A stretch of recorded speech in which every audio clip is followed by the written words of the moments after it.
If you build or want to build online courses, this video is for you. Hello, my name is Daniel, a former engineer now running an online course creation agency. And in this video, I'm going to show you how I use Notion to organize my course creations. If something that I have learned running my agency is how to organize the courses I help my clients make. And after some iterations, I have dialed everything down to a very simple Notion page. This page is going to be containing everything related to the development of the course until launch day. This is the overview of what my agency is currently doing. And here I have created a template that whenever I click it, it's going to generate a new page for that new course that I'm going to be making. So let's click it. And this has already generated this new page with 6 different parts. So I'm gonna go explaining part by part and how they are related between each other. The first part is going to be the curriculum of the course. This database is going to be the cornerstone for organizing the course content. So let's dive into it. In this database, we are going to be creating one entry per lesson in the course. I like to have the lessons numbered so they are easier to reference in the future. And then, as you can see, I have several checkboxes to show which is the state of each of the lessons.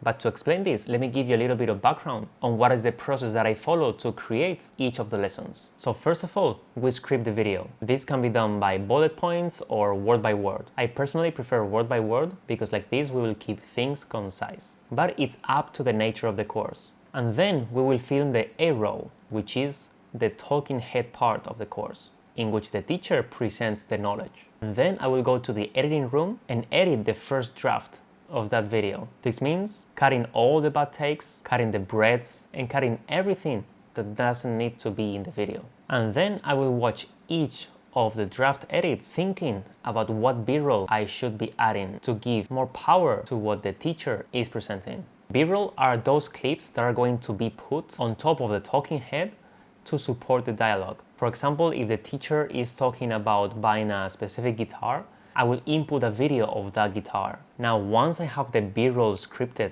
for the videos, I'm going to plan a shooting day and gather those videos. And now, once I have the B-roll shot, the next and final step is going to put the A-roll, the B-roll, and the titles all together to create the final video. So, coming back to Notion, as you can see, here I'm tracking those exact stages for each of the lessons. I could have used a single select property for this, with all these different stadiums, but I figured that by using checkboxes, it's a much more visual way to show me which is the real progress of the project. This database also includes a template that I call B-roll, that when I use it, it fills the lesson page with a toggle to input the script of the lesson here, and then a linked database to a B-roll database. And yes, there is a B-roll database, and I'm gonna be covering it later in this video. So what do I use this link database for? Well, I want to organize the course's B-roll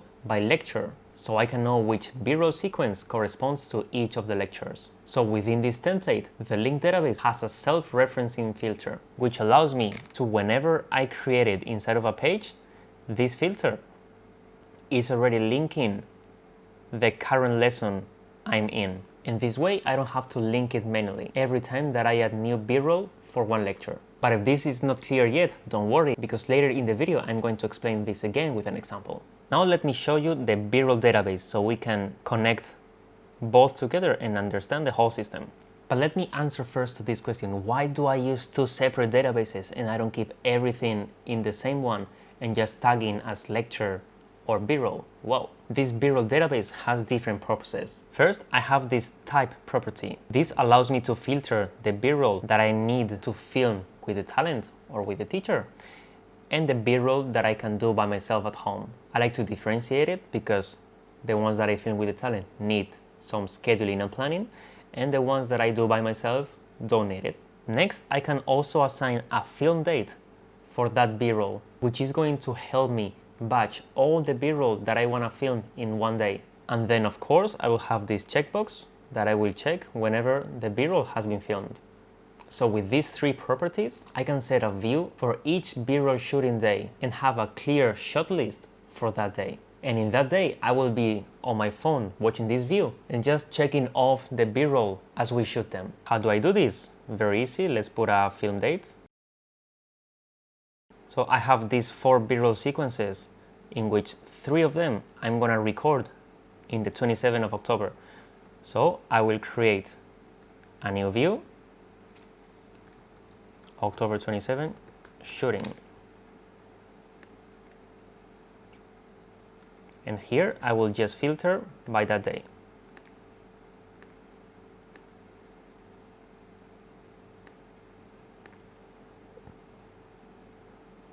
This alone has proved to be a life and time saver whenever I'm shooting, so I love this method. I'm gonna delete this because we are not gonna be needing it. So now how do I use this system in practice? For showing you this, let me open side by side 2 pages. I have the same page for the course template. Here I'm gonna just be focusing on the B-roll, and here I'm gonna open 1 lesson as a page. So now after we have written here the script and film the video, I'm gonna be looking at the video on the right side of the screen and then inputting here the B-roll that I'm finding. For example, again, he's talking about guitars, so I'm gonna add a new entry.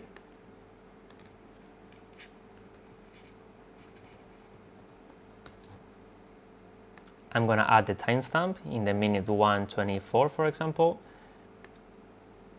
And this is filmed with the talent because I'm gonna be filming his guitar. And that's it. Here you can see that in the B-roll database, this new entry has appeared tagged with the lecture in which I'm in. And I'm gonna continue doing this for all the B-roll of the shot. And so on, so on. And again, once I have finished doing all the B-roll, I'm gonna assign it a film date, create that view to just show what I need to film that day, go to the shooting, and on my phone, checking off everything. This is a super nice and easy way to set up a shot list and have a very organized shooting. Let me show you how a real database from a real project will look like. Here is the curriculum of the course with all the lessons. And here I have the B-roll database that you can see all the B-roll is tagged by the lecture and by the timestamp.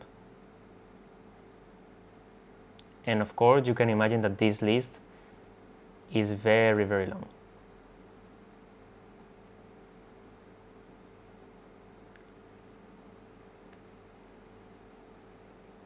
But if we go to the July 11 shooting, I just have here what on July 11 we needed to record.